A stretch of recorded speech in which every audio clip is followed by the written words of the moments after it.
Halo teman-teman, ayo sekarang kita belajar bersama tentang budidaya pohon kelapa secara organik. Oke teman-teman, sekarang kita bahas ke tekniknya. Nah tapi ini fotonya hanya sebagai pemanis ya teman-teman.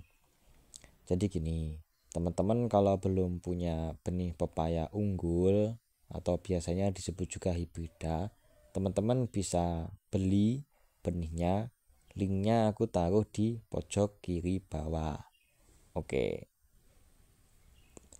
Nah, pertama yang harus dilakukan adalah teman-teman bikin tempat menanamnya dengan cara mencangkul tanah ya sedalam 50 cm, luasnya juga 50 cm.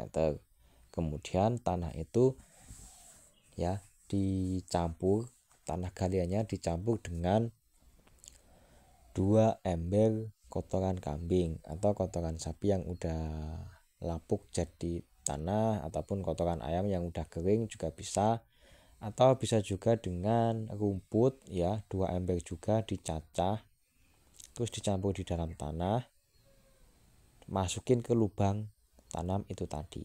Kemudian bibit kelapanya ditanam di situ, kemudian disiram air sampai tanahnya itu lembab. Setiap hari dijaga kelembapannya teman-teman. Nah, pupuk susulannya atau setiap harinya itu juga penting teman-teman, karena tanaman itu makanannya pupuk dan air ya, sama cahaya matahari. Nah, biar kita itu punya tanaman sehat ya dan gratis ya, pupuknya gratis, yang gratis aja teman-teman ya, ringan, gampang juga. Caranya teman-teman bisa manfaatin ember bekas besar atau baru pun juga nggak apa-apa ya, beli kemudian diisi dengan teman-teman tuh punyanya apa, atau apakah punyanya rumput ya dimasukin ke ember, atau ketepok pisang atau kotoran hewan dan lain-lain. Pokoknya yang bisa busuk masukin ke situ, terus ditambah dengan air.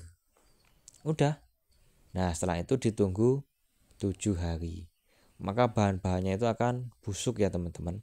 Jangan lupa ditutup. Ditutupnya ini tujuannya agar nggak kena cahaya matahari. Karena pupuk organik itu kalau kena cahaya matahari, nanti kandungan unsur haranya berkurang. Selain berkurang, nanti juga takutnya dijadikan tempat nyamuk bertelur. Nah, itu juga bahaya teman-teman. Nah, kemudian cara menyiramkannya gimana? Caranya cukup sederhana teman-teman. Kalian ambil 1 gelas air dari rendaman itu tadi ya, terus dimasukin ke dalam ember. Nah, dicampur dengan 20 gelas air biasa, diaduk, kemudian setiap hari disiramkan ya sebanyak 1 atau 2 gelas ke pangkal pohon kelapanya, ke pangkalnya ya teman-teman ya, jangan cuma ke kelilingnya itu jangan, tapi ke pangkalnya. Tapi setiap hari ya, saat pagi hari. Oke, saat pagi hari ketika tanahnya dijaga lembab terus, kan otomatis saat siang, saat tanaman itu berfotosintesis, saat yang tepat untuk tanaman berfotosintesis, karena ada cahaya matahari, ada karbon dioksida, ada pupuk, ada air. Waktu yang sangat tepat gitu teman-teman. Nah, setelah pohon kelapanya itu agak tinggi, itu yang perlu perhatikan itu adalah serangga yang namanya serangga wawung teman-teman. Serangga wawung ini kalau udah memakan tunasnya pohon kelapa, kelapanya itu bisa mati, karena pohon kelapa kan dia tidak punya cabang, beda.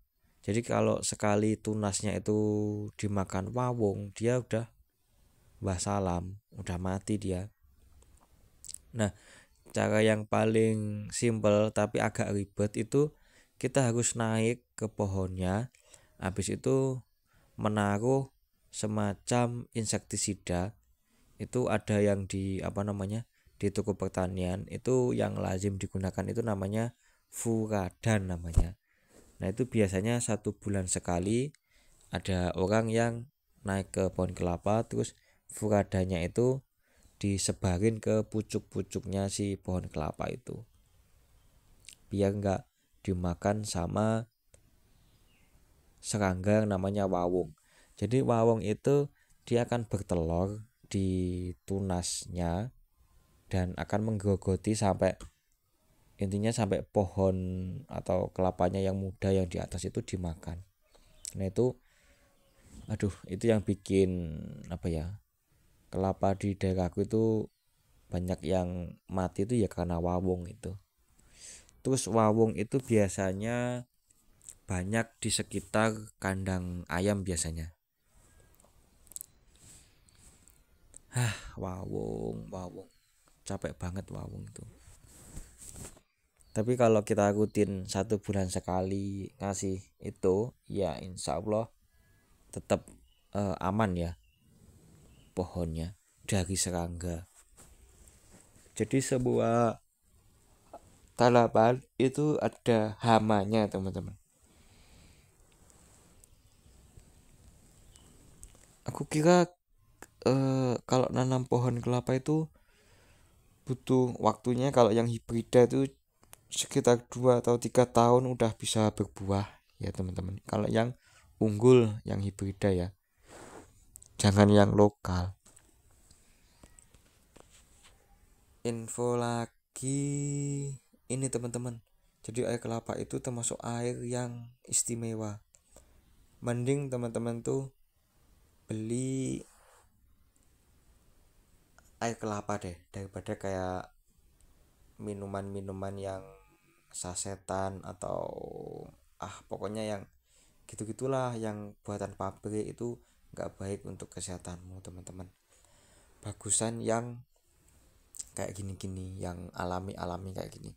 Bahkan air kelapa yang tua yang udah nggak manis itu pun tetap bermanfaat bagi kesehatan tubuh kita loh teman-teman. Gitu ya, jangan sampai menyesal di kemudian hari karena kita minum minuman yang tidak sehat. Aku nggak mau sebutin merek lah, intinya ya yang ada di dalam botol-botol kayak gitu tuh kurang sehat teman-teman.